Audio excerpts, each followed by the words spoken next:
ஒரு நிமிஷம் கேளுங்க.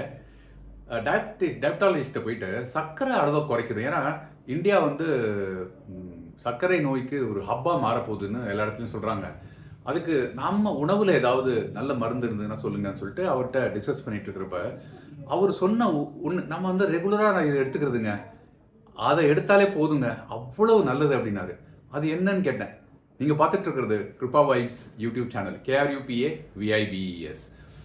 அவரு சொன்னது வந்து முருங்கைக்காய்.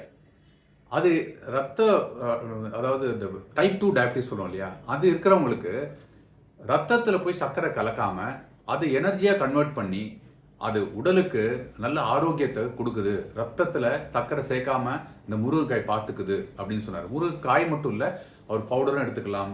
முருங்கை இலைய கூட அடையில நம்ம வழக்கம் உண்டு நம்ம வீட்லலாம். அடையில சேர்த்து அந்த இலைய போட்டு கூட சாப்பிடுவாங்க. அவ்வளோ நல்லது. அத பொடி பண்ணி கூட நீங்க கஞ்சி மாரி எடுத்துக்கலாம் அப்படின்னும் டாக்டர் சொன்னாருங்க. அப்படி என்ன அதுல இருக்கு? அத கொஞ்சம் விளக்குங்களேன்னு கேட்டப்ப அவர் சொன்னது என்னன்னா, கீரையில வந்து இருக்கிறத விட 25 மடங்கு அதிகமான அயர்ன் சத்து இந்த முருங்கைக்காயில இருக்கு அப்படின்னு சொன்னாருங்க. அதே மாதிரி புரோட்டீன்ங்கிறது இந்த யோகர்ட்ன்னு நம்ம சாப்பிடுறோம் இல்லையா? அதுல இருக்கிறத விட 9 மடங்கு அதிக அளவு அதுல புரோட்டீன் இருக்கு அப்படின்னாரு.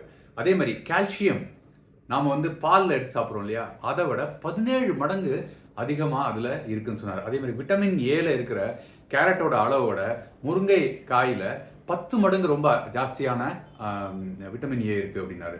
இந்த விட்டமின் சி ஆரஞ்சுல எவ்வளோ இருக்கோ அத தவிர 7 மடங்கு ஜாஸ்தி இருக்குன்னாரு. கடைசியா அவர் சொன்னது இந்த பொட்டாசியம்ங்கிறது பனானால இருக்கு. வாழைப்பழத்துல நிறைய இருக்குன்னு நம்ம சாப்பிடுறோம் இல்லையா? அது வாழைப்பழத்துல இருக்கிற அளவோட 15 மடங்கு ஜாஸ்தியா இருக்குங்க. இவ்வளவு பெனிஃபிட் இருக்கிற நம்ம வீட்டு கொல்லையில முளைக்கிற இந்த முருங்கைக்காய், முருங்கை இலை, முருங்கை பவுடர் இத ஏன் நாம எடுத்துக்க கூடாது? நம்ம உடல ஆரோக்கியமா வச்சுக்க கூடாது? நீங்க இத ட்ரை பண்ணலாமே வீட்ல ரெகுலரா சமையலுக்கு. Thank you so much. Bye by.